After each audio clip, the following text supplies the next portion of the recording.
પૂજ્ય શ્રી કેશવલાલભાઈ નથુભાઈ જે લીંબડીવાસી છે અને પછી થોડો સમય ભાવનગર રહેવા જવાનું થયું હતું, તેમને લખાયો છે. હવે કેશવલાલભાઈ નથુભાઈએ એવું શું પૂછાવ્યું છે કે જેથી કરીને કૃપાળુદેવે આ પત્રના જવાબ રૂપે મૂક્યું છે, તે 834 છે. તો કેશવલાલભાઈનો પત્ર આપણને મળી શક્યો છે, એટલે બહુ જ જલ્દીથી વાંચીએ છીએ અને પછી પરમ કૃપાળુદેવે પ્રત્યુત્તર પાઠવ્યો છે તે વિચારીએ છીએ. પૂજ્યપાદ પરમાત્મદેવ શ્રીમદ સદગુરુદેવ શ્રી રાયચંદ્રભાઈની પવિત્ર સેવામાં શ્રી મુકામ મુંબઈ મંદર આજ્ઞાંકિત સેવક કેશવલાલ નથુભાઈની સવિનય વંદના સ્વીકારશોજી. આપ દયાળુ દેવ શ્રી મુંબઈમાં આનંદમાં બિરાજો છો એવા ખબર ભાઈ શ્રી ભાઈચંદભાઈના પત્રથી જાણી ખુશી થયો છું.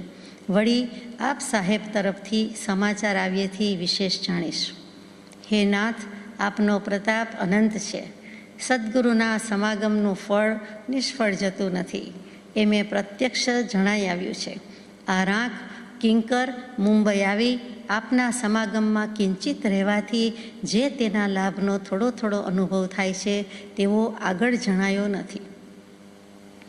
કર્મગ્રંથ વાંચવા શરૂ કર્યો છે. તે વાંચતા વાંચતા તેના ઉપર પ્રીતિ વધતી ગઈ, ઉલ્લાસ આવ્યો. આગળ મને કોઈક જ વાર આવ્યો છે, પણ આ વખતે તો ઘણો ઉલ્લાસ આવ્યો. વળી 3 કર્મગ્રંથના ભાગ વાંચી ચોથો વાંચવો હાલ મોકૂફ રાખ્યો. તેમાં પણ ખેદ વર્તાણો, પણ મોક્ષમાર્ગ પ્રકાશ ગ્રંથ આવેલ છે તેને ક્યાં સુધી રાખી મૂકવો આવો વિચાર આવ્યા કર્યો ને છેવટે તે વિચારનું બળ નહીં છતાં પરાણે બળ કરી મોક્ષમાર્ગ પ્રકાશ વાંચવો શરૂ કર્યો. તે વાંચવાને આજે 4 દિવસ થયા છે. આ ગ્રંથ વાંચતા પણ મને આનંદ વર્તાય છે, તેમાં પણ ઉલ્લાસ આવે છે, પરંતુ મેં મારા પરમાર્થના ઉલ્લાસનો રોધ કર્યો તેનો ખેદ હજુ કંઈક મનમાં ખટકે છે. આ ગ્રંથ હું ઘણા વખત સુધી વાંચતો નથી, ફક્ત કલાક અને બહુ તો 2 કલાક જ સમય કાઢીને વાંચું છું. કર્મગ્રંથો વાંચતા જતા એ કેશવલાલભાઈ નથુભાઈ કૃપાળુદેવની આજ્ઞાથી શરૂઆતમાં બહુ પહેલાં 1-2 પ્રશ્ન એવા પૂછ્યા હતા કે જેમાં કર્મગ્રંથ વાંચવાની અભ્યાસવાની આજ્ઞા થઈ હતી, એ વાંચી રહ્યા છે. અને તેમાં મોક્ષમાર્ગ પ્રકાશક પણ વાંચવાની આજ્ઞા છે એ મોકલવામાં આવ્યો છે અને સ્વીકાર્યો છે. હવે ઘરમાં આવી ગયો છે અને વાંચી શકતા નથી એનો ખેદ વર્તે છે, એ સમજી શકાય તેવી વાત છે. અને હવે આગળ લખે છે કે પણ જ્યારે મને બીજા કામની ઉપાધિ ઓછી હોય છે તે વખતે વાંચેલાના સંબંધના જ એટલે કે કર્મના, કર્મની પ્રકૃતિના, આત્માના અધ્યવસાયના, આત્માના ગુણ પ્રત્યે પ્રવર્તવું અને તેથી જ કર્મની પ્રકૃતિ વિચ્છેદ કરે. વળી કર્મના બંધ, કર્મનો ઉદય, કર્મની ઉદીર્ણા એવા બધા જીવ કયે ઠેકાણે પ્રવર્તે છે એ બધું ઓળખવાની બહુ જરૂર છે અને એના જ વિચાર આવ્યા કરે છે. આગળના મુનિરાજોએ, ઉપાધ્યાયજીએ, આચાર્યોએ પરમ ઉપકાર બુદ્ધિ દર્શાવી છે તે ખરેખરું પરમાર્થ કાર્ય કરી ગયા છે. આવા પરમ કૃપાળુ મહાદયા સાગર આવા પુરુષોને અનંત નમસ્કાર હો કે જેના વાક્યો વાંચવાથી મહાશાંતિને આપે છે.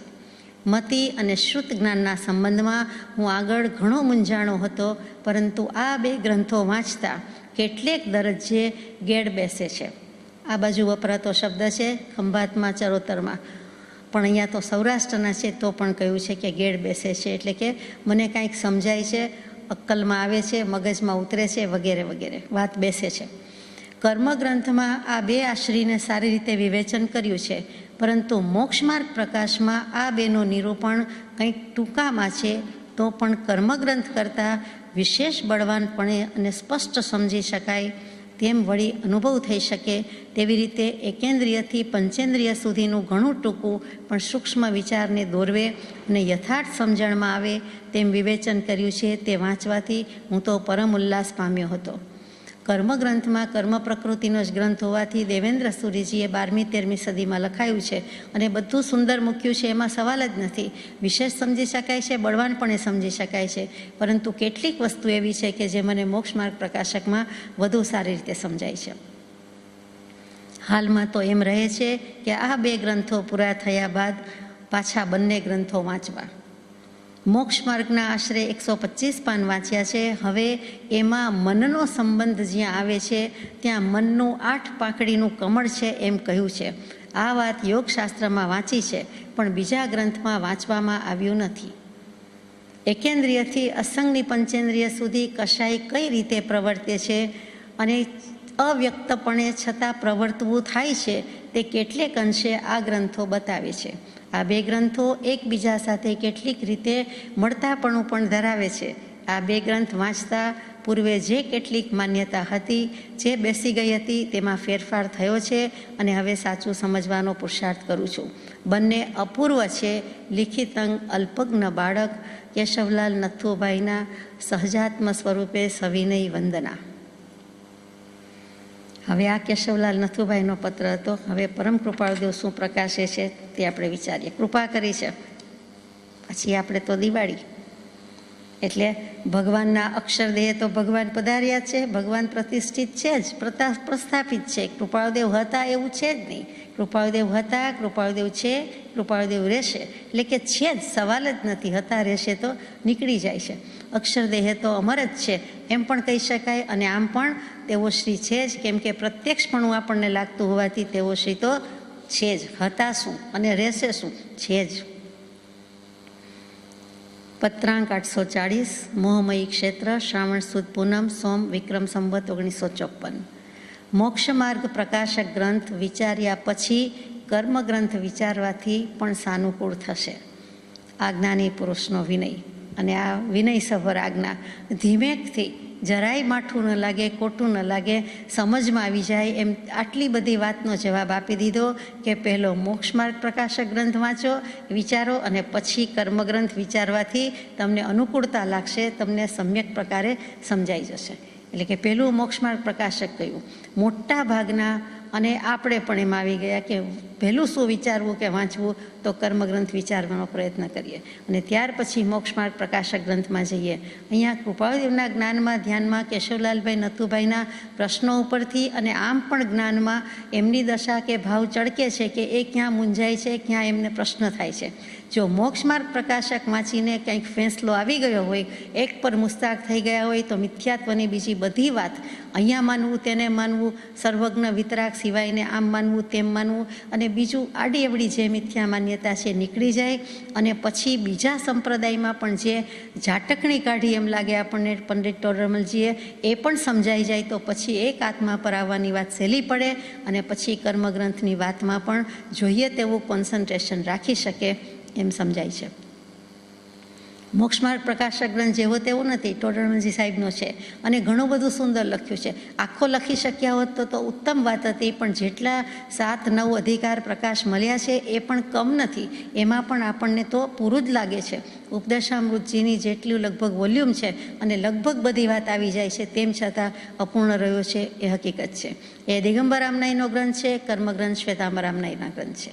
બંનેમાં વસ્તુ વિષય કે વિષય વસ્તુ જુઓ તો ઘણી જુદી પણ છે, પરંતુ અત્યારે જે ભાઈ વાંચી રહ્યા છે એને બંને ઘણું સરખું લાગે છે અને કેટલાક પ્રશ્નો એમાં સરખી રીતે જ મુકાયા હોય છે. શાસ્ત્રો ગમે તેટલા જુદા હોય, એના શાસ્ત્ર કરતાં પુરુષો જુદા હોય, પરંતુ અનંત જ્ઞાની કે અનેક જ્ઞાનીનો મત તો એક જ હોય. જ્ઞાન એક સરખું જ હોય એટલે એમાં ફેર ના આવે. એક અજ્ઞાનીના કોટી અભિપ્રાય છે, પણ અનંત જ્ઞાનીનો એક જ અભિપ્રાય હોય, એ આશય પણ અહીંયા આપણને સમજાય છે. આગળ જઈએ કે દ્રવ્યમન 8 પાંખડીનું દિગંબર સંપ્રદાયમાં કહ્યું છે. શ્વેતાંબર સંપ્રદાયમાં તે વાત વિશેષ ચર્ચિત નથી. યોગશાસ્ત્રમાં તેના ઘણા પ્રસંગો છે. સમાગમે તેનું સ્વરૂપ સુગમ્ય થવા યોગ્ય છે. અહીંયા પત્ર પૂરો થઈ જાય છે. હવે પ્રશ્ન આવ્યો કે દ્રવ્યમન કહે એટલે તરત આપણને વિચાર આવે કે ભાવમન જેવું પણ કંઈક છે. એકલું મન બોલીએ છીએ, પણ એના 2 પ્રકાર મૂક્યા, દ્રવ્યમન અને ભાવમન. તો ભાવમન એ તો આત્મા જ છે કે જે કંઈ ભાવ કરે છે આત્મા, અને જે અધ્યવસાય, લેશ્યા, પરિણામ, ભાવ જે શબ્દ કહીએ છીએ તો કે તે ભાવમન છે. ભાવમન આત્મા કેમ છે? તો કે આત્માનો ઉપયોગ જ્યારે વિચારવાનું કામ કરે છે, મનન કરવાનું કામ કરે છે, ત્યારે જ તે મન કહેવાય છે. મન હકીકતમાં આત્માનો ઉપયોગ છે, એ અર્થમાં ઉપયોગ આત્માનું અનિવાર્ય લક્ષણ છે. એ હિસાબે જે કંઈ છે તે ભાવમન એ આત્મા છે. તો દ્રવ્યમન શું છે? એ જેમ હાથ છે, પગ છે, નાક છે, કાન છે, માથું છે, કોઈ ઇન્દ્રિય છે, કોઈ અંદરના ઓર્ગન છે, એવા બધા અવયવ છે. તો કે એમ દ્રવ્યમન છે કે કેમ એ પૂછ્યું છે. તો એની 8 પાંખડીવાળી વાત મૂકી છે. એ પહેલાં દ્રવ્યમનની વ્યાખ્યા સમજવી જોઈએ કે કોને કહેવાય. રીતસરનો એક અવયવ છે એમ તો કાંઈ છે નહીં, તો ડૉક્ટર પાસે જઈને ઘણા સર્જરી કરાવે કે કાં તો મન જ જોઈતું નથી, કાં તો એની ખરાબી હોય તે કાઢી નાખો એટલે સારું થઈ જાય. એમ તો છે જ નહીં, એ તો બની શકવાનું જ નથી. તો દ્રવ્યમન ખરેખર જ્ઞાની પુરુષ કોને કહે છે? આપણે જાણીએ છીએ કે આપણી આજુબાજુમાં, આપણી અંદર જેમ કહ્યો તેમ અનંત પ્રકારના કર્મ પૂતગલ વર્ગણા રહેલી જ છે. કારમણ વર્ગણા ઠાંસો 14 રાજલોકમાં ભરી છે. આપણે બીજે જવું પડતું નથી. અહીંયા બેઠા બેઠા પણ ગમે તે વ્યક્તિના, સ્થળના કે કોઈ પણ પ્રકારના વિચાર વિકલ્પ કરીને કર્મ ભરપેટ બાંધી શકીએ છીએ. છોડી શકવાની પણ આજ્ઞા છે. છોડી શકતા નથી તો બાંધીએ તો જાય જ છે. જ્યાં સુધી અનંતાનુબંધી કશાઈ ગયા નથી, સમ્યક દર્શન નથી, ત્યાં સુધી જીવ સમયે અનંત કર્મનો વ્યવસાય છે જ. એટલે તો ક્યારેય પૂરા થયા નથી. અત્યારે રાઈટ નાવ, અહીંયા કે ત્યાં, આ પક્ષે કે તે પક્ષે, બધે જ કોઈ પણ જીવ કર્મ બાંધી રહ્યો છે. કાં તો શુભ બાંધે છે, કાં તો અશુભ બાંધે છે. કેમ કે શુભાશુભ ભાવ થયા કરે છે. જો કોઈ જીવ શુદ્ધ ભાવમાં હોય, આત્મ સ્વભાવમાં હોય, આત્મ અનુભવ કરી રહ્યો હોય, તો તે જીવ વિરલ પ્રસંગમાં, વિશિષ્ટ પ્રસંગમાં એમ કહી શકાય કે એને કર્મબંધ લાગતો નથી. બાકી કર્મબંધ છે ને છે. તો કારમણ વર્ગણા પૂતગલ આપણી આજુબાજુ છે. તો જે પૂતગલો મન બનવાને યોગ્ય હોય તેને મનોવર્ગણા કહેવામાં આવે છે. વર્ગણાના ઘણા પ્રકાર છે, મુખ્ય 8, બાકી 22-23. એમાં ભાષા વર્ગણા પણ આપણે જાણીએ છીએ, વચન વર્ગણા જાણીએ છીએ, કાય વર્ગણા જાણીએ છીએ, ઔદારિક, આહારક વગેરે શરીર બને છે તો એની વર્ગણા કહીએ છીએ. અહીંયા આપણને એટલું જ અભિપ્રેત છે કે મન વર્ગણા છે તો જરૂર છે, મનને પણ એક વર્ગણા કહી છે. વડગણા જુદી વાત છે, અહીં વર્ગણા કઈ છે, પારિભાષિક શબ્દ છે. તો કે આ કારમણ પૂતગલો છે એનો સમૂહ છે, એને વર્ગ કહીએ છીએ, સ્ક્વેર કહીએ છીએ તેમ. અને એવા અનેક વર્ગનો સમૂહ ભેગું થાય એટલે વર્ગણા કહીએ છીએ, બીજું કાંઈ નથી. તો જે પૂતગલો મન બનવાને યોગ્ય હોય છે, શરીર બનવાને યોગ્ય નથી, ભાષા રૂપે બનવાને યોગ્ય નથી, પણ કેટલાક પૂતગલો માત્ર મન બનવાને યોગ્ય છે, એવી યોગ્યતા ધરાવે છે, તેનું નામ મનોવર્ગણા છે. એનું નામ મનોવર્ગણા, એ વ્યાખ્યા થઈ. પછી હવે તો કે તે જ્યારે મનરૂપે પરિણમે છે, એટલે કે વિચાર કરવામાં સહાયક થાય છે, એવી સ્થિતિને પામે છે, ત્યારે તેને મન કહેવાય છે. એટલે કે મનન કરે છે, એના પરથી મન શબ્દ યાદ રહી જાય. મનન કરી શકે છે, વિચાર કરી શકે છે, અને એમાં એક્ટિવેટ થાય છે, અને જ્ઞાનને, આત્માને પણ એક્ટિવેટ કરે છે, તેવી જે સ્થિતિ થાય છે તેને ત્યારે મન કહેવાય છે. એનું સાદું ગુજરાતી આપણે એમ કર્યું કે આત્મા જ્યારે વિચારવાનું કામ કરે છે, મનન કરવાનું કામ કરે છે, ત્યારે આત્માનો ઉપયોગ જ કરે છે, અને તેને મન કહીએ છીએ. મન કોઈ અલગ, અલાયદી, જુદી, સ્પેશિયલ, ભિન્ન વસ્તુ નથી. આત્માનો ઉપયોગ છે તે જ કરે છે. શ્વેતાંબર મતે એમ છે કે શરીરમાં દ્રવ્ય મનને રહેવાનું કોઈ સ્થાન, ખાસ સ્પેશિયલ સ્થાન કે તેનો કોઈ નિયત ચોક્કસ આકાર એવું નથી.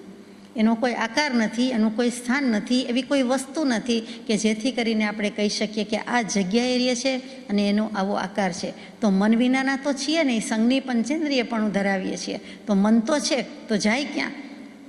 ભવિષ્યનો વિચાર કરી શકે છે, ભૂતકાળનો કરી શકે છે, દીર્ઘ દૃષ્ટિ ધરાવે છે, સુખ દુઃખની વિચારણા કરી શકે છે, શાતાનો અનુભવ કરી શકે છે, અને સારું મેળવવાનું કે શુદ્ધ મેળવવાની પ્રાપ્તિની ઈચ્છા સંભવે છે. તો એ બધું જીવનું જ કામ છે કે બીજા કોઈનું છે? આત્માનું જ કામ છે ને. તો એ રીતે મન તો છે જ, સંજ્ઞી તો છીએ. તો શ્વેતાંબર આમનાયથી મન નામનો કોઈ જુદો પદાર્થ કે આકાર નથી. તો મન ક્યાં છે? તો એમ પણ આવે છે કે શરીર વ્યાપી છે. આત્મા અસંખ્યાત આત્મપ્રદેશી દ્રવ્ય આખા શરીરમાં વ્યાપીને રહ્યો છે. મનુષ્ય હોય તો મનુષ્ય રૂપે, નારક હોય તો એ રીતે, અને દેવ હોય તો એ રીતે, અને તિર્યંશ હોય તો એ રીતે. કીડીનો જીવ છે તો એ કીડી જેટલા શરીરમાં પણ અસંખ્યાત પ્રદેશી આત્મદ્રવ્ય છે તે સમાય છે, કેમ કે જીવની સંકોચ વિસ્તારની શક્તિ છે વગેરે આપણે જાણીએ છીએ. તો મન શરીર વ્યાપી છે, એટલે કે આખા શરીરમાં મન રહેલું છે એમ કહેવાય. કોઈ એક નિયત જગ્યાએ, ચોક્કસ જગ્યાએ મન છે એમ શ્વેતાંબર આમને કહેતું નથી. બીજી રીતે તો કે શરીર આકાર ગણે છે, એટલે કે શરીર જેવો આકાર, જેનો જેવો આકાર, જેનું જેવું સ્ટ્રક્ચર, એ પ્રમાણે તે આકાર છે. એટલે કે સંઘ્યણ, સંઠાણ અથવા બાહ્ય દેખાવ જે કાંઈ છે, મનુષ્યનો મનુષ્ય પ્રમાણે, હાથીનો હાથી પ્રમાણે, કીડીનો કીડી પ્રમાણે વગેરે વગેરે. તો એ પ્રમાણે છે. એ જ શ્વેતાંબર આમનાયમાં હેમચંદ્રાચાર્યજી થઈ ગયા. તેઓ શ્રી એમ કહે છે કે જરાક વાત જુદી પડે છે કે અમે અષ્ટદલ કમળનું 8 પાંકડીવાળું કમળ તો અમે પણ કહીએ છીએ. એ હેમચંદ્રાચાર્યજીની વાત પર જઈએ તે પહેલાં દિગંબર આમનાયમાં શું કહે છે કે જે સ્થાન કયું છે તે હૃદય મનાયું છે. આ જે મનની વાત છે, મન ક્યાં રહે છે? તો જે હૃદય કે હાર્ટ કહીએ છીએ આપણે ત્યાં કહે છે, અને તેનો આકાર કમળ જેવો કહેવામાં આવે છે. પણ દૃષ્ટિગમ્ય નથી. દેહના ડૉક્ટર કે આપણે પોતે કે કોઈની નજરે દેખાતું નથી, માત્ર કેવલી પ્રભુ જોઈ જાણી શકે છે, જ્ઞાનીગમ્ય છે. તો તેનું નિમિત્ત થતાં આપણને દેખાતું નથી, પણ એનું નિમિત્ત છે. તો એ નિમિત્તને આધીન થઈને ઉપાદાનને આપણને સ્મરણ આદિ રૂપે જ્ઞાનની પ્રવૃત્તિ થયા કરે છે. કે આ પુસ્તક છે, આ લાકડી છે, આ કેમેરા છે, આ ઘડિયાળ છે, એ બધું જ જાણીએ છીએ. આ વ્યક્તિ કેવી છે, કેવા કલરનું છે, વસ્તુ કેવું છે, બધું સ્વરૂપ દેખાય છે. તે કોણ કામ કરે છે? તો કે કામ તો આત્મા જ કરે છે. પરંતુ આ જે મન છે, એટલે કે મગજ કહીએ છીએ, એ ઓર્ડર આપે છે, પછી ઇન્દ્રિયો બધી એનો ઓર્ડર સ્વીકારે છે. એવી રીતે 5 ઇન્દ્રિય અને એનો અધિષ્ઠાતા છઠ્ઠું મન.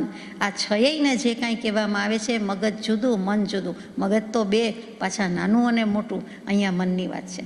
તો આ જે મગજથી ઓર્ડર જાય છે, નિયંત્રણ કરે છે વગેરે કહીએ છીએ. તો નિમિત્ત કોણ છે? તો કે મુખ્ય પ્રેરક બળ કે ચાલક બળ તો આત્મા છે. પરંતુ એ પછી નિમિત્તમાં આ મન છે કે જેની સ્મરણ આદિથી, જેના નિમિત્તથી સ્મરણ આદિ થાય છે અને જ્ઞાનની પ્રવૃત્તિ કરી શકીએ છીએ કે આ ગમે છે, નથી ગમતું, જોઈએ છે, નથી જોઈતું, કાળું છે, સફેદ છે, અથવા તો નાનું છે, મોટું છે, જે કાંઈ વિકલ્પ કરે છે એ બધું પછી છે. એ જ્ઞાન ઉપયોગ છે, જ્ઞાનની પ્રવૃત્તિ છે. જ્ઞાનને એક્ટિવેટ કરનારું જો કોઈ હોય તો આ મન છે, અને મનનું સ્મરણાદિરૂપ પ્રવૃત્તિ થાય છે, મનનું નિમિત્ત પામીને થાય છે. એનો પ્રેરક બળ, ચાલક બળ તો આત્મા જ છે. ઇન્દ્રિય પ્રત્યેકને નિજ નિજ વિષયનું જ્ઞાન, 5 ઇન્દ્રિયના વિષયનું પણ આત્માને ભાન. એટલે જે છે તે કરતા તો કોણ છે, અથવા નિમિત્તમાં કોણ છે? મુખ્ય પ્રેરક બળ જે કહીએ છીએ તે તો આત્મા જ છે. અને આત્મા છે, એનો ઉપયોગ છે, તો આ મન છે. અને મનનું નિમિત્ત પામીને જે કંઈ આપણને ક્રિયા થાય છે તે થાય છે. એટલે કે જ્ઞાન એક્ટિવેટ થાય છે. આ દ્રવ્ય મન અને જ્ઞાનને એકરૂપ માનીને આપણે ચાલીએ છીએ. એટલે કહીએ છીએ કે મેં મનથી જાણ્યું. મારા મનમાં એમ આવ્યું કે મને એમ લાગે છે કે, મારું મન એમ કહે છે કે. આ બધા શબ્દો, વાક્યો ક્યારે આવ્યા? તો કે આ મનમાં અને જ્ઞાનમાં અને આત્મામાં એકત્વ બુદ્ધિ થઈ ગઈ. હું જ તે મન, હું જ તે દેહ, હું જ તે આત્મા. અને મેં જાણ્યું, મારું મન એમ કહે છે. પણ મારું મન એટલે શું? મૂળમાં તો આત્માનો ઉપયોગ જ છે, એ ભૂલી જઈએ છીએ. તો એ મેં મન વડે જાણ્યું, આ દ્રવ્ય મનની વ્યાખ્યા છે. ભાવ મન છે, આત્માનો ઉપયોગ છે, તો બધી બોલબાલા છે, તો બધી શક્તિ પ્રવર્તી શકે છે, એ ભૂલી જાય છે.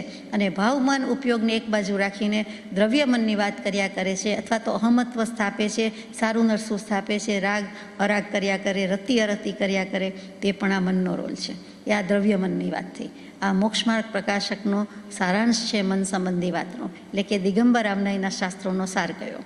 હવે પાછું હેમચંદ્રાચાર્યજી યોગશાસ્ત્રમાં, એટલે કે શ્વેતાંબર રામનાઈના શાસ્ત્રમાં શું કહે છે?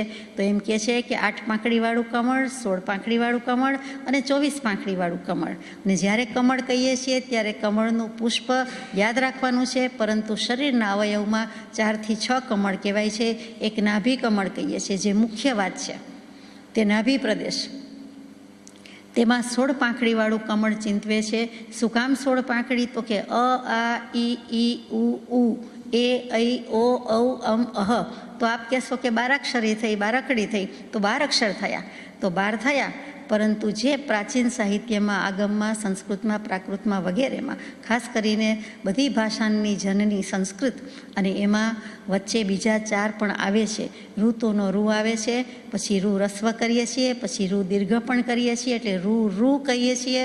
પછી લૃ એટલે LRU અને LR એ પણ આવે છે, આપણે જાણીએ છીએ. એ 4 મેળવતા 12 + 4 એટલે 16 અક્ષર થયા, 16 સ્વર થયા. અને એ 16 પાંખડીવાળું કમળ, ફરીથી કહું, આ હૃદય કમળની વાત નથી, નાભી કમળની વાત છે.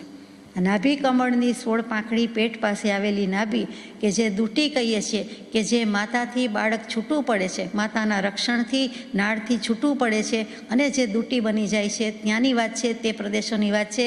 જે નાભી પ્રદેશમાં આત્માના 8 રૂચક પ્રદેશો અબંધ છે, કદી કર્મ લેપાયા નથી, કર્મ બંધ લાગ્યો નથી, તે રૂચક પ્રદેશ છે. એ અસંખ્યાત પ્રદેશમાં નાભી પાસેના 8 પ્રદેશ એ રૂચક પ્રદેશ છે. એ વિષય બદલાય છે, અહીંયા એટલું જ રાખીએ છીએ. તો નાભી પાસેના 16 પાંખડીવાળા કમળમાં આ 16 સ્વરને આપણે મૂકીએ છીએ. પછી અરહંતનું ધ્યાન ધરતા હોઈએ, ઓમ ઓમ કહેતા હોઈએ, તો જે અરહંતમાં હ આવ્યો, કક્કામાં છેલ્લો અક્ષર, જે હયાતી, અસ્તિત્વ, વિદ્યમાનતા, હું છું તો આ કરી શકું છું, કોઈ પણ વ્યક્તિ આત્મા છે તો આગળ થઈ શકે છે, જઈ શકે છે, કરી શકે છે, એ આત્માનો ઉર્ધ્વતા નામનો ગુણ છે અને ત્યાં આવીને ઊભો રહ્યો. હ ઉપર રેફ કરીએ છીએ. રેફ એટલે કાર્યમાં ય ઉપર કરીએ છીએ તે. તો હ ઉપર જે રેફ આવ્યો છે એટલે કે સી કરીએ છીએ, ઇંગ્લિશનો સી મૂકીએ છીએ. હવે એક કમ્પ્યુટરની ભાષામાં દુનિયામાં એમ કહેવું પડે કે ઊંધો સી મૂકો કે સીધો સી મૂકો, એટલે આ બની જશે. રેફમાં કોઈ સમજે નહીં તો આવું કહેવું પડે.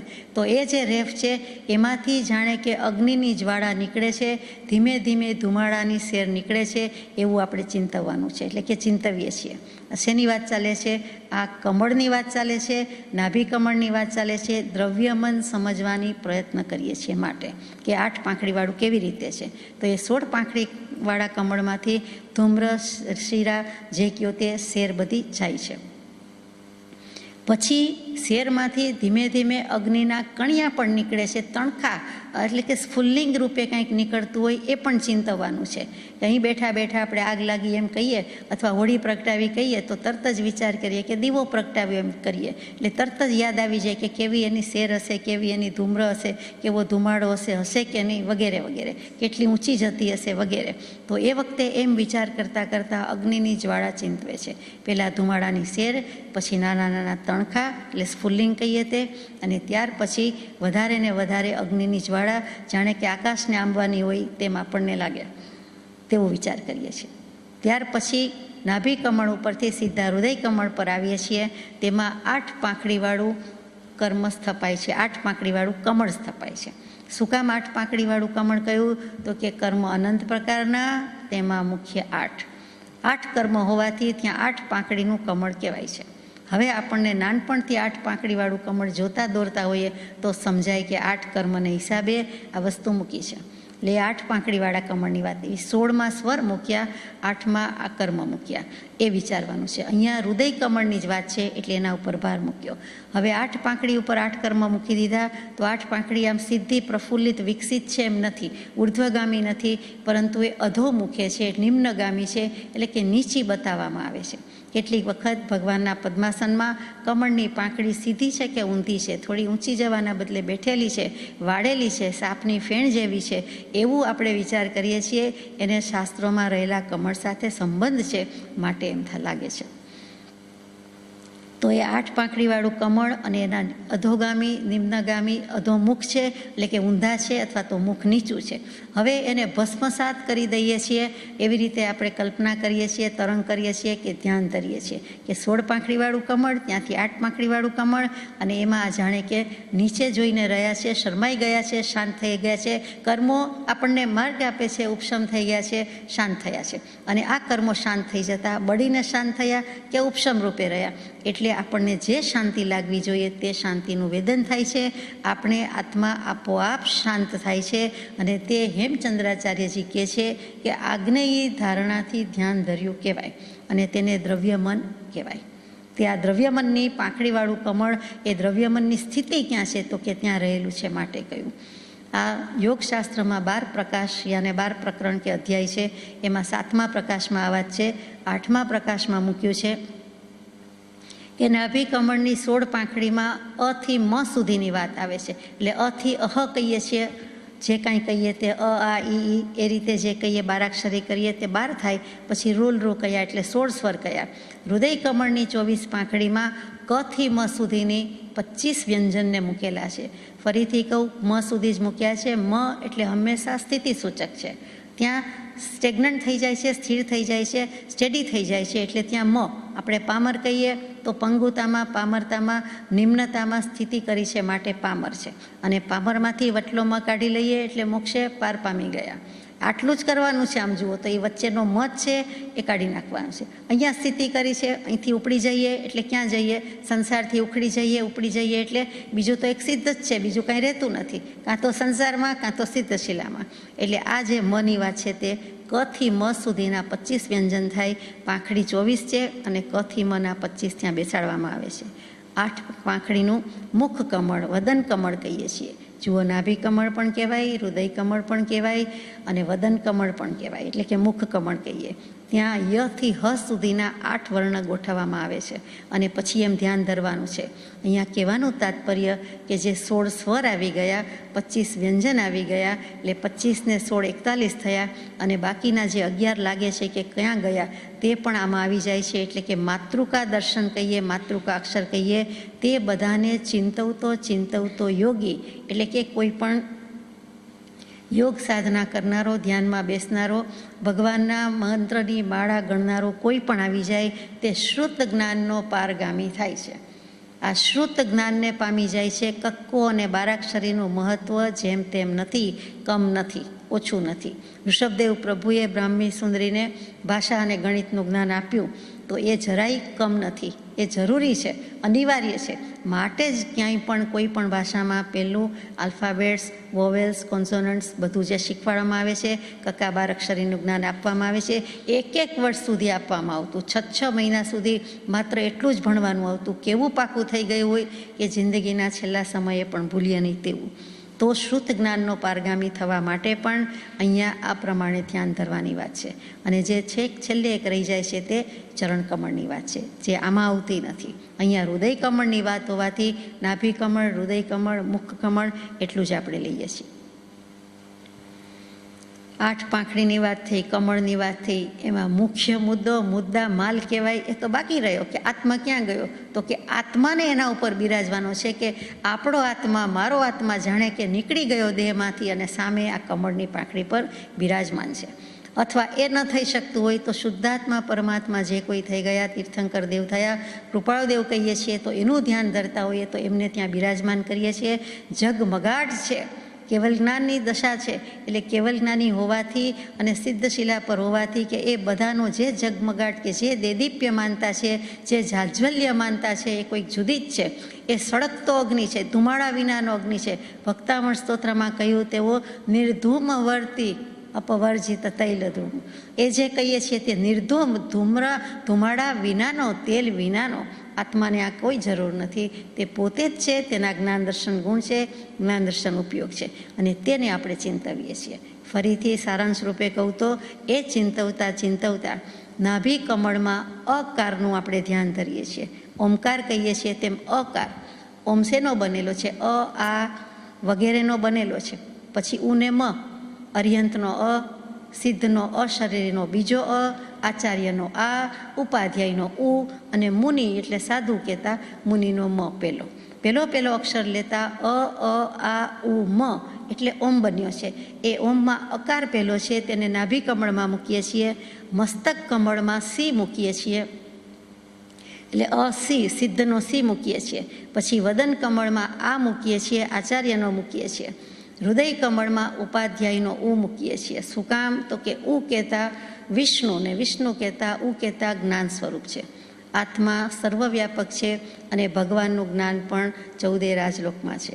એટલે આત્મા સર્વવ્યાપક, 14 રાજલોકમાં આત્મા, દ્રવ્યાત્મા પણ ઠાસીને ભરેલા છે અને સર્વ અપેક્ષાએ વ્યાપી જતો હોવાથી એ જ્ઞાન વ્યાપક છે. એટલે કે જ્ઞાન વ્યાપક હોવાથી તેને ઉ કીધો છે ને ઉ કહેતા એનો અર્થ હંમેશા જ્ઞાન થાય છે. વિષ્ણુમાં પણ એ થાય છે અને બીજે પણ એ જ થાય છે. એટલે તેને હૃદય કમળમાં ઉ મૂક્યો છે. અને કંઠ કમળ કહીએ છીએ, જે સ્વર જ્યાંથી વહે છે, સંગીતના સ્વર જ્યાંથી નીકળે છે, બોલવાનું થાય છે વગેરે છે, ત્યાં સાને મૂક્યો છે. એટલે સારે ગમ પધની સા, એ 7 સુરમાં આખું સંગીત કે બધી જ ભાષા આવી જાય છે તે મૂકેલી છે. એટલે 80 સા જે કહીએ છીએ તે આ રીતે 5 કમળમાં મૂકી દીધું છે. તો અહીંયા કોઈ પણ અક્ષર, કોઈ પણ પદ, કોઈ પણ વર્ણ, કોઈ પણ મંત્ર, કોઈ પણ શબ્દ, કોઈ પણ પદ, એનું ગમે તેનું કે વિદ્યા, એનું કોઈ પણ ધ્યાન ધરે કે ચિંતન કરે છે તે રાગ દ્વેષ રહિત કરે તો જ તેને ધ્યાન કહેવામાં આવે છે, બાકી કહેવામાં આવતું નથી. રાગદ્વેષ રહિત નથી તો તે ધ્યાન નથી, ને જ્ઞાની પુરુષની આજ્ઞા વિના નથી તો તે તરંગ સમાન છે, તે વિકલ્પ સમાન છે, એ ધ્યાન નથી. આત્મજ્ઞાન વિનાનું આત્મધ્યાન હોઈ શકતું નથી. એટલે આત્મજ્ઞાન પહેલું હોવું જોઈએ, સમ્યક દર્શન પહેલું લેવું જોઈએ, સમકિતની પ્રાપ્તિ થાય, સ્વરૂપનું ઓળખાણ થાય, પછી ધ્યાન થઈ શકે છે. બાકી ધ્યાન નથી. અહીંયા ધ્યાન અને દ્રવ્યમન ભાવમનને આટલો સંબંધ છે, એટલે આપણે આટલી વાત લીધી. ધ્યાનના ઘણા પ્રકાર છે. એમ કરીને કૃપાળુદેવે 416મો પત્ર મૂક્યો છે. પહેલું જ વચન આવી જાય, ધ્યાનના ઘણા પ્રકાર છે. અને એમાં પણ એક જગ્યાએ 9મો 10મો બોલ હશે, તેમાં અષ્ટદળ કમળની વાત મૂકી છે. કૃપાળુદેવે પણ જે શાસ્ત્રોમાં છે તે વાત લીધી છે કે અષ્ટદળ કમળની વાત આવે છે, એની ના નથી. એમાં ઊંધા મુખે ચિંતવવાનું કહે છે, પણ સુલટું ચિંતવવું જોઈએ, એમ પણ કૃપાળુદેવે અવળાનું સવળું કરીને નાની લીટીમાં મૂકી દીધું છે કે તેમાં ભલે ઉલટા મુખે રહેલું છે એમ કહ્યું છે, અને એમ ચિંતવવાની વાત છે. પણ આપણે તેને સવળું ચિંતવવાનું છે, સીધું કમળ ચિંતવવાનું છે, વિકસતું જતું, પ્રફુલ્લિત થતું જતું, ખુલતું જતું, ખીલતું જતું વિચારવાનું છે.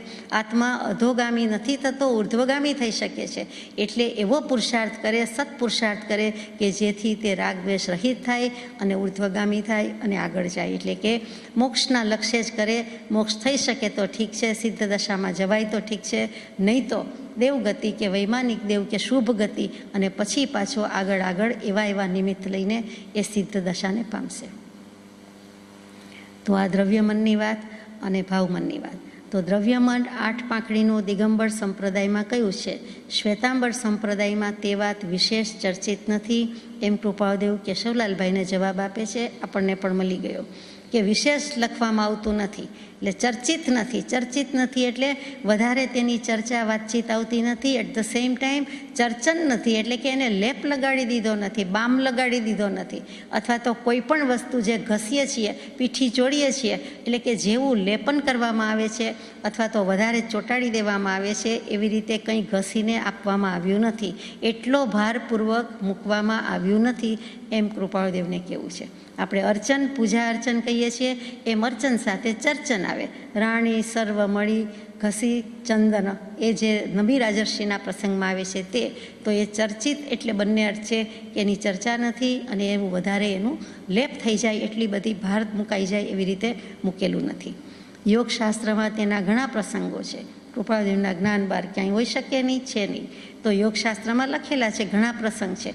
ઘણા પ્રસંગ એટલે શું, હમણાં જે વાત થઈ તે, કે ઘણા બધા પ્રસ્તાવ છે, ઘણા બધા પ્રકરણ છે, અથવા ઘણા બધા અવસરમાં, ઘણી બધી વાતમાં, 12 પ્રકાશમાં જે કંઈ વિગત મૂકી છે તે વર્ણનમાં ક્યાંક આ રીતે 8 પાંખડીવાળા કમળની વાત આવે છે. સમાગમે તેનું સ્વરૂપ સુગમ્ય થવા યોગ્ય છે. પાછું પ્રત્યક્ષ સમાગમની બલિયારી આવી કે સમાગમમાં આવશો તો તેનું સ્વરૂપ, એટલે કે 8 દળ 8 પાંખડીવાળું કમળ, અષ્ટદલ કમલ કહીએ છીએ તે, એનું સ્વરૂપ, એનું ઓળખાણ સુગમ્ય થવા યોગ્ય છે.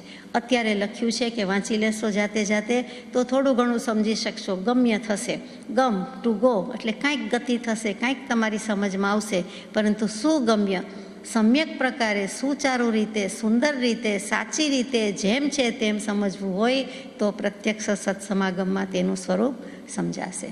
એ રૂબરૂ અને હુબહુ જેમ છે તેમ, જે વસ્તુ જેમ છે તેમ ત્યારે સમજાય છે, બાકી સમજાતી નથી.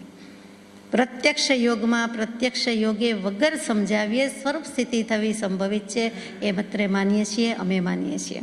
એમ કૃપાળુદેવ એક પત્રમાં લખી દીધું 247, 249માં. એ જ વાત અહીંયા છે કે તમે જો પ્રત્યક્ષ આવશો તો ત્યારે આનું સ્વરૂપ કે આનું ઓળખાણ ચોક્કસ થશે. બાકી મન કોઈને દેખાય તેવો પદાર્થ છે જ નહીં. ઘણો તો આખા શરીરમાં વ્યાપીને રહેલો છે અને ઘણો તો એને અષ્ટદલ પાંખડીની રૂપે ચિંતવના કરવાની છે, ધ્યાન રૂપે કરવાનું કહ્યું છે. એવું નથી કે રહ્યું છે અને કહ્યું નથી. કહ્યું છે એટલે રહેલું છે એમ નથી, પણ એવી રીતે ધારણા કરવાની છે, નિશ્ચય કરવાનો છે, અવધારવાનું છે. સપોઝેટલી માનો કે ધારો કે આમ છે, કાંઈક આધાર જોઈએ છે, કાંઈક અવલંબન જોઈએ છે, એટલે આવું લખ્યું હોય તેમ લાગે છે. અહીંયા કેશવલાલભાઈના પરના પત્રની વાત આપણે લગભગ પૂરી થઈ જાય છે. સાચું તો મન શું છે? ધ્યાન ધૂપમ મનઃ પુષ્પમ પંચેન્દ્રિય હુતાશનમ ક્ષમા જાપ સંતોષ પૂજા પૂજ્યો દેવો નિરંજનમ. એ સિદ્ધાત્માની ભક્તિ કરતાં કરતાં પૂજ્યપાદ સ્વામીએ લખેલો શ્લોક છે, જેવો તેવો નથી, હરિગીત છે, હરિના જ ગુણલા છે, શુદ્ધાત્માના જ ગુણલા છે. આપણે અનુષ્ટુપ રૂપે ગાઈ જઈએ છીએ દેવવંદનમાં, હકીકતમાં હરિગીત જ છે. એટલે છંદથી હરિગીત છે, આમ પણ હરિ એટલે શુદ્ધાત્માનું ગીત છે. તો એમાં કહી દીધું, આત્મા જ પ્રગટાવ્યો છે, સિદ્ધ પદ જ પ્રગટાવ્યું છે. ધ્યાનરૂપી ધૂપ કરવો જોઈએ. એટલે કે આપણે ધૂપ સળી અગરબત્તીની એલર્જી હોય, ફાવતું ન હોય એટલે ન કરવો એમ નહીં, પરંતુ એનું મહત્ત્વ જે છે તે છે એ ધૂપ સળી કે ધૂપની બદલે આપણું ધ્યાન જ મૂકી દેવાનું છે. ધ્યાનરૂપી ધૂપ, એમાંથી જેમ ધુમાડાની સેર નીકળે છે એમ આપણે પણ આત્માને ત્યાં જ ચિંતવીએ છીએ. પછી મનરૂપી પુષ્પ, મનઃ પુષ્પમ, મનરૂપી ફૂલડું ભગવાન તમને આપ્યું, લ્યો કે ન લ્યો, અમે તો મૂકી દીધું. નમસ્કાર કરીએ છીએ, વંદના કરીએ છીએ, ખમાસમણો લઈએ છીએ, પંચાંગ પ્રણામ કરીએ છીએ, તો બે હાથ, બે પગ, મસ્તક, આટલા કમળ તો નમે છે, પણ સાથે સાથે આપના ચરણ કમળમાં અમારું મનરૂપી પુષ્પ પણ અર્પણ કરીએ છીએ. પુષ્પ ચડાવીએ તો જ ભાવ આવે એવું નથી, ભાવ આવે તો જરૂર ચડાવવું, નહીં તો આ રીતે મનરૂપી ફૂલ છે એને પણ આપણે મૂકી દઈએ છીએ. મનરૂપી ફૂલ મૂકી દેવું સહેલું નથી. સંકલ્પ વિકલ્પ ન કરવા એ મનરૂપી ફૂલ મૂક્યું કહેવાય. બિલકુલ કરવા જ નથી, થોડીક વાર તો કરવા જ નથી, થોડી મિનિટ તો કરવા જ નથી. નમસ્કાર કરતી વખતે એ વખતના સમયે, એ વખતનો થોડીક સેકન્ડ પણ હું સંકલ્પ વિકલ્પ નહીં કરું, એમ કરીને આપણે મનરૂપી ફૂલ મૂકી દઈએ છીએ. એટલે ફૂલ શા માટે મૂકીએ છીએ? તો કે કોમળતા, મુલાયમતા, પ્રસન્નતા વગેરે. એની સામે બોધ પણ છે કે સમય સમયે ક્ષણિકતા છે અને એનું આયુષ્ય ક્ષણિક થતું જાય છે. આપણું પણ જાય છે, દેખાતું નથી પણ એનું દેખાય છે, અને ઘડી બઘડીમાં, ફ્યુ સેકન્ડ્સ, ફ્યુ મિનિટ્સમાં એ કરમાતું જાય છે, અને થોડીક કલાકમાં તો બિલકુલ કરમાઈ જાય છે. એમ જ અમારા શરીરનું છે અને અમે બોધ લેતા નથી. એમ કરીને આપણે ફૂલને યાદ કરીએ છીએ, ફૂલ ચડાવીએ છીએ, એવા ભાવ સાથે ચડાવીએ છીએ. અને પછી મનરૂપી ફૂલ પણ મૂકી દઈએ છીએ. પંચેન્દ્રિય હુતાશનમ, 5 ઇન્દ્રિયની હુતાશની પ્રગટાવીએ છીએ. અમારા હાથ નહીં, કાન નહીં, નાક નહીં, આંખ નહીં, હોવા છતાં નથી, એનો કોઈ રોલ નથી, એમ કરીને મનનો પણ રોલ નથી, 5 ઇન્દ્રિયનો પણ રોલ નથી, એમ કરીને આપણે મૂકી દઈએ છીએ. એટલે હુતાશની થઈ ગઈ. પછી ક્ષમા જાપ. ક્ષમા એટલે કોઈએ કંઈ કર્યું અને દુઃખ લાગ્યું અને એનું મિચ્છામી દુક્કડમ કે ક્ષમા એ નથી, પરંતુ ક્ષમા શું છે? તો કે ખમી કૂંદવું, પોતે પોતાના સ્વભાવને જ સહન કરવો, પોતાના સ્વભાવમાં રહી જવું. પોતાનો સ્વભાવ એટલે પ્રકૃતિ, ક્રોધી, માની, માયી, લોભી સ્વભાવ નહીં, પરંતુ આત્મ સ્વભાવ પરિણતિ, તે જ મારી નીતિ, તે જ મારી પરિણતિ. વિભાવમાં જવું નથી, વિભાવમાં જાય તે બીજા, એમ કરીને ક્ષમાનો જ જાપ. હમણાં તો પાછી 36 માળાના જાપ ચાલે છે. એ જાપ જ છે, જપ જ છે. તો કે એ જ વસ્તુ, બીજું કાંઈ નથી. એને એ જ સોહમ સોહમ, તે હું છું, તે હું છું. આ જે દ્રવ્યમનની વાત થઈ, જે ધ્યાનની વાત થઈ, તે ચિંતવતા તે જ છું, બીજું કાંઈ નથી. અને પછી તો તેનું પણ અવલંબન છૂટી જાય છે. એટલે કે ત્યાં ક્ષમાનો જ જાપ છે, એટલે સ્વભાવની જ સ્થિરતા, સ્વભાવનો જ જાપ. અજપાજપ જાપની અવસ્થા છે તે ક્ષમા જાપ. સંતોષ પૂજા એટલે કે સંતોષ, જ્ઞાની પુરુષ લખે ત્યારે રાગ દ્વેષ રહિત દશા. સાધારણ સંતોષ એટલે સેટિસ્ફેક્શનમાં શું કહીએ, સમ્યક પ્રકારે પ્રસન્નતા, આનંદ થઈ ગયો, બસ આટલામાં સંતોષ છે. પણ એ સંતોષ શું? તો કે વધુ લોભ નથી, વધુ તૃષ્ણા નથી, જે છે તેનો આનંદ છે. કોઈ મેળવવાનો અર્થ ધ્યાન નથી, વિકલ્પ નથી. પણ જૂનું છે તેને સાચવી રાખવાનું છે તો એ પણ આનંદ નથી, એ ખોટું છે. જૂનાની પણ કોઈ પડી નથી, તમા નથી, નવાની પણ કોઈ કાળજી નથી, પરવા નથી. એ વખતે જે છે તે છે. એટલે કે એક સમયમાં જીવવા માટે કે એક સમય પર જીતી લેવા માટે એ સંતોષ છે. ક્યારે થાય? રાગ દ્વેષ રહિતતા થાય તો. ભલે એક સમય પૂરતી જ થાય તો ત્યાં રાગ દ્વેષ રહિત થવું તે ક્ષમા જાપ. પછી સંતોષ પૂજા. હે ભગવંત, હવે મેં આપની સાચી પૂજા કરી. હે શુદ્ધાત્મા, તું અનાદિકાળથી મારી સાથે છો, પરંતુ મેં તને પૂજ્યો નથી. આ અર્થમાં એટલે કે મેં તારી જ પૂજા કરી નથી, શુદ્ધાત્માની જ કરી નથી. તને રાગ દ્વેષ વિનાનો મેં રાખ્યો નથી. મને મનજી ભાઈ આડા આવ્યા, મારું જ મનડું, મારા જ મનજી મુસાફર આડા આવ્યા છે. હવે મનજી મુસાફરી થઈ છે ઘણી, હવે અટકી જવાનું છે. તો કુંથુનાથ ભગવાનના સ્તવનમાં આનંદગંજી મહારાજ કહે કે કુંથુજીને મનડું કી મહી ન બાજે. એમ ચાલતું હશે, મન જ સાધવાનું છે, મન જ વશ કરવાનું છે, બીજું તો કંઈ કરવાનું નથી. સીધો આત્મ અનુભવ નથી થતો તો મન વશ કરો. મન વશ કરીએ આપણે તો જ્ઞાની પુરુષ કહે છે કે આત્મા હાથમાં જ છે. હથેળીમાં મોક્ષ છે ને આત્મા હાથમાં, એમાં ક્યાંય દૂર લેવા જવું પડતું નથી. સત એક પ્રદેશ પણ અસમીપ નથી, એ ટંકોત્કીર્ણ વચન છે, બધા અહીં સાબિત થઈ જાય છે કે આ પ્રમાણે કહ્યું છે. તો શું થાય છે? સંતોષ પૂજા પૂજ્યો દેવો નિરંજનમ. હવે તું જ પૂજ્ય થયો. નિરંજન કહેતા જેને કર્મનું અંજન, કશાયની કાલીમાં કે દેહ વગેરે તો હોય જ નહીં એવું સિદ્ધ પદ છે તે છે. તો એ હવે તું પોતે જ થયો. બધું હોવા છતાં જીવતા જાગતા મુક્ત સ્વભાવ, મોક્ષ સ્વભાવ, આત્મ સ્વભાવ, ઉપયોગનો અનુભવ હવે તને અહીં થઈ ચૂક્યો. એ કંઈ શબ્દ પદનું અવલંબન નથી, એ કંઈ સંકલ્પ વિકલ્પ નથી, કોઈ પ્રકારનો રાગદ્વેષ નથી. તો છે શું? ઘણીવાર કોઈનું હાસ્ય જોઈને આપણે કહીએ કે આ નિર્ભેળ હાસ્ય છે, આ મુક્ત હાસ્ય છે. મુક્ત હાસ્ય અને નિર્ભેળ હાસ્યનો વ્યવહારમાં જે અર્થ થતો હોય તે પણ ભેળસેળ વિનાનું નિર્દોષ છે. કોઈ પાપ નથી, પુણ્ય નથી, અપરાધ નથી. બાળકનું હાસ્ય આવું નથી. લોકો બોલે છે કે બાળકનું નિર્દોષ હાસ્ય. બાળક નિર્દોષ છે જ નહીં, બધાને દોષને અપરાધ તો છે જ, પણ બોલાય છે. અહીંયા તો આપણે કોઈ પણ વ્યક્તિ કે આત્માનું કહીએ કે નિર્દોષ હાસ્ય, એમાં રાગ નથી, દ્વેષ નથી, એમાં નરી પ્રસન્નતા છે, નર્યો આત્માનો આનંદ છે, આત્માનું જ નીતરતું રૂપ છે, લક્ષણ છે. એ સાચી પ્રસન્નતા. આનંદગંજી મહારાજ કહે તે ચિત્ત પ્રસન્ને રે પૂજન, એ કયું? પૂજા અખંડિત. એ સાચું પૂજનનું ફળ છે, એ સાચી પૂજાનું ફળ છે. અને એ જ પ્રસન્નતા, આત્માનો આનંદ અને આત્માના અનુભવ વિના એ સુખ, એ આનંદ, એ પ્રસન્નતા હોઈ શકતી નથી. અને ત્યાં સુધીનું બધું જ સદોષ છે, સાપરાધ છે. કેટલાકનું હાસ્ય વધારે પડતું બોલતું હાસ્ય હોય, એ પણ ખોટું છે. એ કોઈક ને કોઈક ભાવને ઉત્તેજન કરતું હોય છે, એ પણ બરાબર નથી. એ દોષિત હાસ્ય છે, એ સદોષી છે, અપરાધી છે. આપણે નિર્દોષ, નિર્ભળ અને નિર્મળ હાસ્યની વાત છે. અને તે નિર્ભેળ અથવા તો નિર્મળ અથવા તો નિર્દોષ ક્યાંથી આવે? તો કે તે નિર્દોષ નરનું કથન માનો, દેહ જેણે અનુભવ્યું. તે અનુભવ્યું છે એમણે, એટલે એ નિર્દોષ નર છે. નિર્દોષ નર શ્રી રામ કહીએ છીએ. તેવા જે નિર્દોષ થઈ ગયા છે, સર્વજ્ઞ થઈ ગયા, વિતરાગ થઈ ગયા, આપ્ત પુરુષ થઈ ગયા, અષ્ટાદશ દૂષણથી રહિત થઈ ગયા, તેની નિર્મળતા, તેની નિર્દોષતા તેમાં રિફ્લેક્ટ થાય છે અને તેનું આપણે ધ્યાન કરીએ છીએ. તો પછી પોતે જ આત્મા ત્યારે નિરંજન સમાન છે, સિદ્ધ સમાન છે. ત્યારે સિદ્ધ ભગવંત અથવા કોઈ પણ જીવ કોઈ પણ પામર હોય પણ એને ઓળખાણ પડી જાય તો કહી શકીએ કે આ સિદ્ધ પદનો જીવ છે, અથવા તો અત્યારે સ્વરૂપ સિદ્ધિ કરી રહ્યો છે, હાંસલ થઈ ગઈ છે, માટે તેને સિદ્ધ જેવો ગણીને નમો સિદ્ધાણમ કહીને કોઈ નમસ્કાર પણ કરી જાય.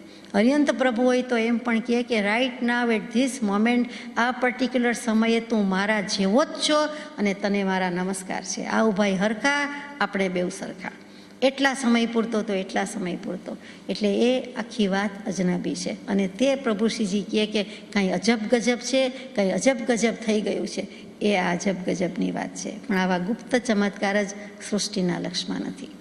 તો દ્રવ્યમન અને ભાવમનની વાત પૂરી કરતાં પહેલાં કૃપાળુદેવે જે કહ્યું છે કે સત્પુરુષના ચરણ કમળનો ઈચ્છું, આ આખી વાતમાં ચરણ કમળ આવ્યા જ નહીં. સત્પુરુષના ચરણ કમળની ઉપાસના વિના વ્યક્તિ આત્મા પરમાત્મા થઈ શકતો નથી. 62મા પત્રમાં કહ્યું કે પરમાત્માને ધ્યાવવાથી પરમાત્મા થવાય છે, પરંતુ તે ધ્યાવન સત્પુરુષના ચરણ કમળની વિનય ઉપાસના વિના પ્રાપ્ત થઈ શકતી નથી. એટલે ત્યાં સત્પુરુષના ચરણ કમળ આવ્યા. એ સેવીશું, એની આજ્ઞામાં રહીશું, એનું માનીશું, કીધું કરીશું, તો આ બધા બીજા 4-6 કમળની કિંમત છે. તો કંઈક આપણો પુરુષાર્થ છે તે સત્પુરુષાર્થ છે, લેખે લાગશે. સત્પુરુષની આજ્ઞા કરતાં શ્વાસોચ્છ્વાસ વિશેષ નથી, કમ છે. યોગ સાધના કરે તો એ બરોબર છે કે કેમ વિચારવાનો પ્રશ્ન છે. કૃપાળુદેવે તો જવાબ આપી જ દીધો છે કે એમની આજ્ઞામાં રહેવું એ મોટો યોગ છે. એટલે કે એ ભાવયોગ કહી દીધો, ભાવ પ્રાણાયામ કહી દીધું. જીવને દ્રવ્ય પ્રાણાયામનું મહાત્મ્ય સમજાય છે. દ્રવ્ય પ્રાણાયામના ફાયદા શારીરિક હશે, કદાચ કોઈને માનસિક લાગતું હશે, પણ ભગવાનને જે જોઈએ છે, આપણે જે જોઈએ છે, આત્મિક લાભ થવો જોઈએ તે નથી. એટલે આટલું યાદ રાખવા જેવું છે કે સત્પુરુષની આજ્ઞા પહેલી, પછી સત્પુરુષની શ્વાસોચ્છ્વાસ સાથે આપણી આજ્ઞા, અને એ આજ્ઞા પ્રમાણે રહેવાનું છે. આપણા શ્વાસોચ્છ્વાસ, પ્રાણાયામ, પવનની જીત એ સાચી જીત નથી. રાગ દ્વેષ રહિત ઉપયોગને પ્રેરી શકીએ, કરી શકીએ તો આપણી સાચી જીત છે. સમય પરની મોર છે. ત્યાર પછીનો પત્ર લઈએ. પત્રાંક 841, મોહમયી ક્ષેત્ર, શ્રાવણ વદ ચોથ, શુક્ર, વિક્રમ સંવત 1954. તારીખ 5/8/1898. કોને લખાયો છે ખબર નથી, મળી શક્યું નથી. એક જ લીટીનો પત્ર, અડધી જ લીટીનો છે. સમાધિ વિશે યથા પ્રારબ્ધ વિશેષ અવસરે. અનુમાનથી એમ સમજાય કે જે કેશવલાલભાઈને પત્ર લખ્યો, પોસ્ટકાર્ડ રવાના કરી દીધું, પછી પાછું 2-4 દિવસમાં કંઈક એમ થયું હોય કે લખું, અથવા તો એમને ભાવ થયો હોય અથવા એવો ઉપયોગ આવ્યો હોય કે એક જ લીટી કે સમાધિ વિશે પછી લખીશ એમ કરીને, અથવા કોઈક વખત વિશેષ અવસરે વાત, એટલે સમાધિ વિશે યથા પ્રારબ્ધ વિશેષ અવસરે. કોઈક બીજા પ્રસંગમાં રૂબરૂ મળવાનું થશે તો ત્યારે, અથવા બીજી વાર લખવા બેસીશ તો ત્યારે હું સમાધિ વિશે કહીશ એમ લાગે છે. અગેઇન ફરીથી કહું આપને કે આ અનુમાન છે, કેમ કે એક પત્ર આવ્યો હોય, જેને મળ્યો હોય એ સમજી જાય કે આનું અનુસંધાન છે. આગળ પાછળ કાંઈ ન લખ્યું હોય તો સમજી જાય કે આ કૃપાળુદેવની પ્રસાદી મળી અને એમાં એમણે આ પ્રશ્ન હવે કહેવાના છે. આપણે તો જાણીએ છીએ કૃપાળુદેવની કૃપાથી કે જે પત્રમાં મૂક્યું છે તે સમાધિ એટલે આત્મ પરિણામની સ્વસ્થતા, તેને શ્રી તીર્થંકર સમાધિ કહે છે. પછી સમાધિના અનેક પ્રકાર હોઈ શકે, જે વચનામૃતજીમાં આપણે ઘણીવાર યથાશક્તિ વિચાર્યા છે. એમાં સવિકલ્પ સમાધિ, નિર્વિકલ્પ સમાધિ, સંપ્રજ્ઞાત સમાધિ, અસંપ્રજ્ઞાત સમાધિ અને બીજી તો અનેક પ્રકારની સમાધિ મૂકી છે. શાસ્ત્રોમાં આવતી સમાધિ અને કૃપાળુદેવે પણ સમાધિને આગળ કેટલાક વિશેષણો લગાવ્યા છે. એક વિશેષણ વિચારણીય છે. એક સમાધિના પત્રોમાં વાત. પત્રાંક 842, કાવીઠા, શ્રાવણ વદ 12, શનિ, વિક્રમ સંવત 1954, તારીખ 13/8/1898, પત્રાંક 842. ઓમ નમઃ.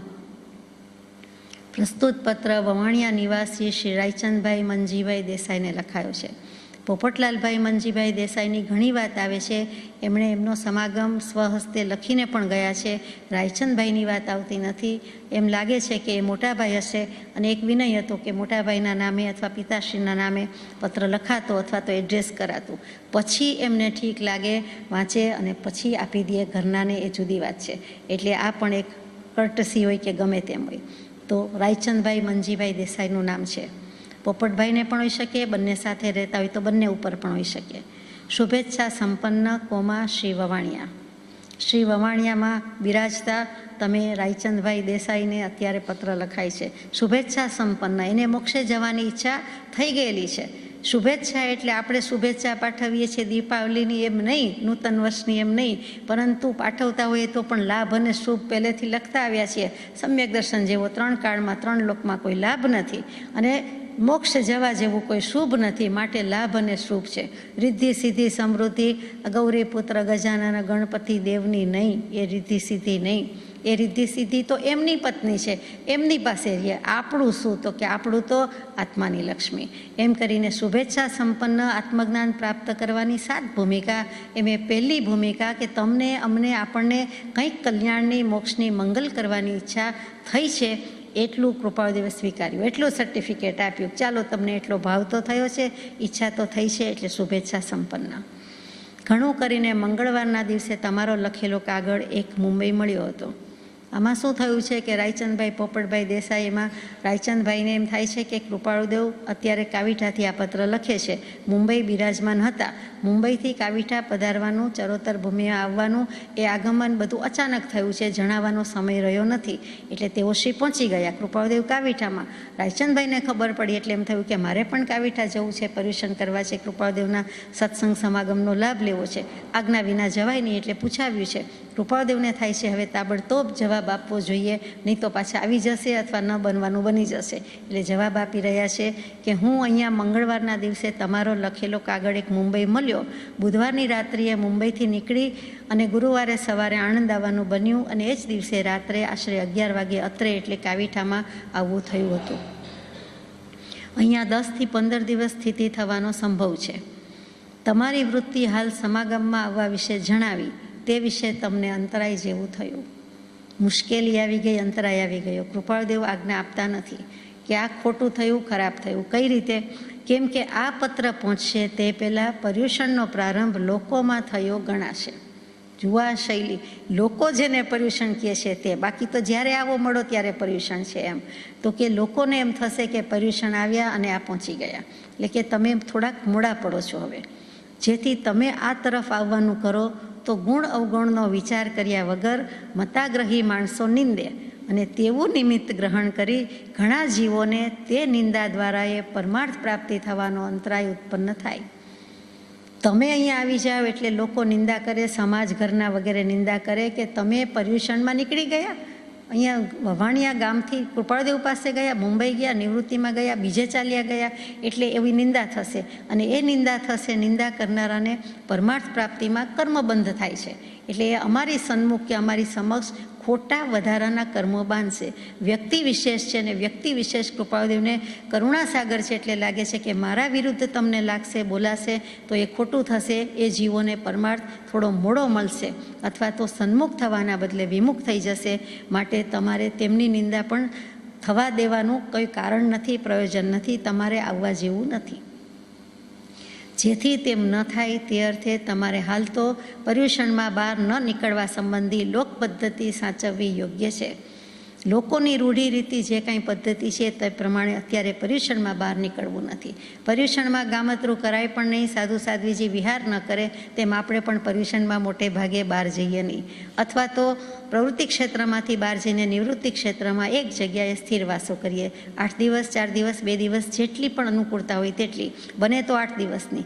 કેટલાકને એવી ટેવ છે કે એવું ગમે છે 1 દિવસ અહીંયા પર્યુષણ, 2 દિવસ બીજી જગ્યાએ, 3 દિવસ ત્રીજી જગ્યાએ અને પહોંચી જાય. એ ગમણે કરવા જેવું બહુ નથી. એ સ્થિરતા એકેય ન રહે, મનની, વચનની કે કાયાની કે આત્માની. તો અહીંયા તો લોક પદ્ધતિ, લોક સંજ્ઞા આડી આવી ભગવાન જેવા ભગવાનને એવું લખવું પડે કે તમારે આવવાનું નથી, એ તમારે આવવા જેવું નથી. એ કેવું કહેવાય? તો કે એક જીવનું હિત સધાતું હોય તેની સામે અનેક જીવોને જે કર્મબંધ લાગે અને અહિત થાય એનો વિચાર કૃપાળદેવે કર્યો છે. આ કરુણાસાગર, કરુણામૂર્તિ બુદ્ધ કહીએ છીએ એનું વિશેષણ છે. અહીંયા તો આ કરુણાસાગર, કૃપાનાથ, કૃપાળુદેવ, પરમ કૃપાળુદેવ, એની કરુણા પણ ઓછી નથી. વૈરાગ્ય શતક, આનંદઘન ચોવીસી, ભાવનાબોધ આદિ પુસ્તકો તમે તથા મહેતાજી વાંચવા વિચારવાનું કરીને જેટલો બને તેટલો નિવૃત્તિનો લાભ મેળવજો. હવે આજ્ઞા પણ આપી દીધી કે તમે ત્યાં છો, અમે અહીંયા છીએ, તો તમારે શું કરવું જોઈએ? તો પર્યુષણમાં વૈરાગ્ય શતક વાંચવાની આજ્ઞા કરી. વૈરાગ્ય શતક એટલે આપણને ભર્તૃહરિજીનું જ યાદ આવે. વિક્રમ રાજા અને વિક્રમ રાજાના મોટા ભાઈ તે ભર્તૃહરિજી, તે યાદ આવી જાય. અને તે ઉજ્જૈનીમાં થઈ ગયા તે, અને તેમણે વૈરાગ્ય શતક લખ્યું, નીતિ શતક લખ્યું, શૃંગાર શતક લખ્યું, 4 શતક લખ્યા છે. એમાં વૈરાગ્ય શતક અદ્ભુત છે, અપૂર્વ છે. દરેક જ્ઞાની પુરુષ એકી અવાજે વખાણે છે.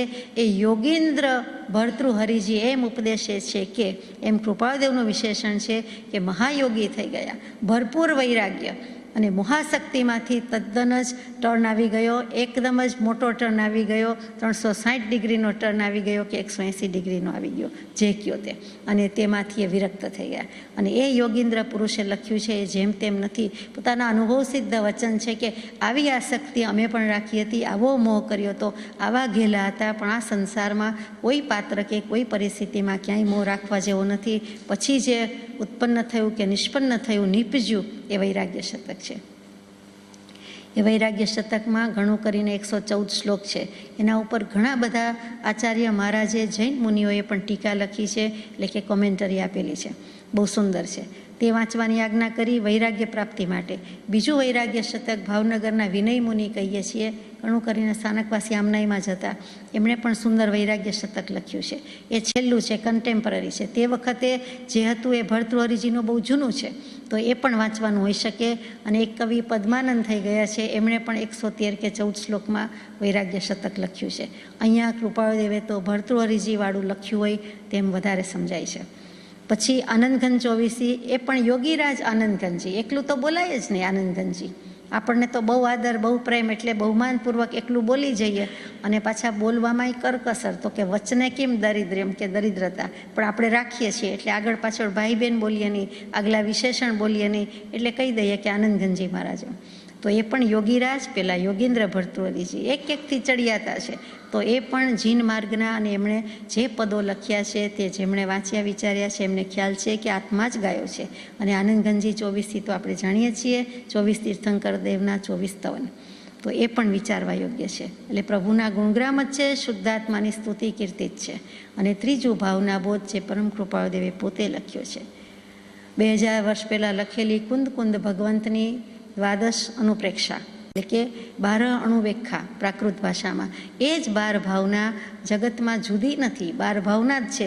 એ 12 ભાવના કાર્તિકેય સ્વામીએ કાર્તિકેય અનુપ્રેક્ષામાં મૂકી અને કૃપાળુદેવે મોક્ષમાળા છપાતા વિલંબ થયો, એ ઢીલ થઈ એટલે બીજા બધાને એમ થયું કે ક્યારે છપાશે, ક્યારે મોકલશે, ક્યારે આવશે, એટલે એ વિલંબ સહન ન થતાં એ પ્રિન્ટિંગ પ્રેસને કારણે હતું. તો એમણે પોતે બીજો ભાવના બોધ લખીને બધાને ઉપહાર રૂપે, ગિફ્ટ રૂપે આપ્યો, તે 12 ભાવનાનો બોધ. એટલે એ પણ આપણે જાણીએ છીએ. મોક્ષમાળા લખાતા પહેલાંની 12 ભાવના એટલે કે વૈરાગ્યની 12 ભાવના જેમાંથી છે તે ભાવના બોધ વાંચો. વૈરાગ્ય જ જેમાં નીતરે છે તે વૈરાગ્ય મૂર્તિ ભર્તૃહરિજીનું વૈરાગ્ય શતક વાંચો. અને આત્મા જ જેણે ગાયો છે, કુંદકુંદ ભગવાન હોય કે આનંદગંજી હોય, એમણે આત્મસ્થિતિમાં જ બહુ સ્થિત હતા એવા આનંદગંજી મહારાજની 24 વાંચો. કોની સાથે વાંચો? તો કે તમે એને મહેતા. મહેતા કોણ? તો કે સૌરાષ્ટ્રમાં તો પ્રથા હતી કે બનેવીશ્રી હોય અને એનું નામ ઠામ અટક બોલવાની બદલે ગમે તે હોય, પણ એ ભાઈ એમ કહેવાની બદલે તે મહેતા જ બોલાય કે મહેતા આવ્યા હતા, મહેતા ગયા, કે મહેતા શું કરે છે. એટલે ચત્રભુજભાઈ બેચરભાઈ મહેતા એમનું લાસ્ટ નેમ પણ મહેતા છે. અને બનેવીશ્રીને કોઈ પણ બનેવીશ્રીની ગમે તે અટક હોય તો મહેતા કહેવામાં આવતું. એ માનાર્થ સૂચક છે, બહુમાન સૂચક છે, આપણે જાણીએ છીએ. એટલે તમે અને ચત્રભુજભાઈ બેચરભાઈ એટલે કૃપાળુદેવના બનેવીશ્રી જે જેતપર ગામે હતા તે. તો તમે બંને વાંચવા વિચારવાનું કરીને જેટલો બને તેટલો નિવૃત્તિનો લાભ મેળવજો.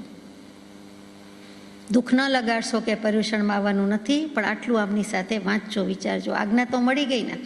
પ્રમાદ અને લોક પદ્ધતિમાં કાળ સર્વથા વૃથા કરવો તે મુમુક્ષુ જીવનું લક્ષણ નથી. પછી અહીંયા આવવાની ના પાડી એટલે હવે ચાલો રહ્યા આપણે, અમને તો આવવાની ના કહી, અમારે તો જવાશે નહીં, એટલે પરાણે પરાણે વેઠ ઉતારીને પર્યુષણ કરીએ તેમ નહીં, પ્રમાદમાં કાઢી નાખીએ તેમ નહીં, લોક પદ્ધતિથી લોકરીતિથી કાઢવાના છે પર્યુષણ એમ નહીં. પર્યુષણ તો આવે છે ને જાય છે, સમય કંઈ કોઈ માટે રોકાતો નથી, પરંતુ એમ કરવાનું મુમુક્ષુ જીવનું લક્ષણ નથી. એટલે આપણને પણ લઈ લીધા બરાબર કે આવી રીતે આપણે પ્રમાદમાં કે લોક પદ્ધતિમાં કાળ ગુમાવવાનો નથી. બીજા શાસ્ત્રોનો યોગ બનવો કઠણ છે એમ જાણી ઉપર જણાવેલા પુસ્તકો લખ્યા છે. હવે બીજા શાસ્ત્રો ક્યાં લેવા જશો અથવા તો વિચારવા જશો? માટે આ ઉપર જણાવેલા લખ્યા છે જે પુસ્તકો પણ વિશેષ વિચારવા યોગ્ય છે. માતોશ્રી તથા પિતાશ્રીને પાય લાગણપૂર્વક સુખ પ્રવૃત્તિમાં છે એમ જણાવશો, સુખ વૃત્તિમાં છે એમ જણાવશો. એટલે કે પોતે વમાણિયા જ પત્ર લખ્યો છે, પણ બા બાપુજી ઉપર અત્યારે લખ્યો નથી. આમને લખ્યો છે એમાં કહ્યું છે કે બા બાપુજીને મારા પ્રણામ અને હું સુખવૃત્તિમાં છું તેમ. અમુક વખત જ્યારે નિવૃત્તિને અર્થે કોઈ ક્ષેત્રે રહેવાનું થાય છે ત્યારે ઘણું કરીને કાગળ પત્ર લખવાની વૃત્તિ ઓછી રહે છે. આ વખતે વિશેષ ઓછી છે, પણ તમારો કાગળ એવા પ્રકારનો હતો કે જેનો ઉત્તર ન મળવાથી શું કારણથી આમ બન્યું છે એ તમને ન જણાય. તમને ના કેમ પાડી છે? ના તો પાડવાની લખવી જ પડે ને. કેમ થાય કે પત્રનો જવાબ જ ન લખ્યો, કૃપાળુદેવે બોલાવ્યા જ નહીં, બધા વિકલ્પ થાય. એટલે કાગળ જ એવો હતો એટલે ઉત્તર ન મળે ત્યાં સુધી વિકલ્પની ઝાડમાં ગૂંચાતા રહ્યો એ ન બને. એટલે લખવાની વૃત્તિ નથી. નિવૃત્તિમાં આવ્યા પછી કાવીઠા આવ્યા, માંડ બધું મૂકીને આવ્યા અને હવે તમને મારે પત્ર લખવાનો એમ કૃપાળુદેવના મનમાં થાય. પણ સમજાવી દે છે કે એ લખવું અનિવાર્ય હતું એટલે લખ્યું છે. અમુક સ્થળે સ્થિતિ થવા વિશે ચોક્કસ નહીં હોવાથી મુંબઈથી કાગળ લખવાનું બન્યું નહોતું. એટલે મુંબઈથી લખી શકાયો નથી, નક્કી નહોતું. એટલે ટૂંકમાં અહીંયા આ વાત પૂરી થાય છે, પત્ર પૂરો થાય છે. ધ્યાન ધૂપમ મનઃ પુષ્પમ પંચેન્દ્રિય હુતાશનમ ક્ષમા જપ સંતોષ પૂજા પૂજ્ય દેવ નિરંજનમ. સજાત્મ સ્વરૂપ પરમ ગુરુ.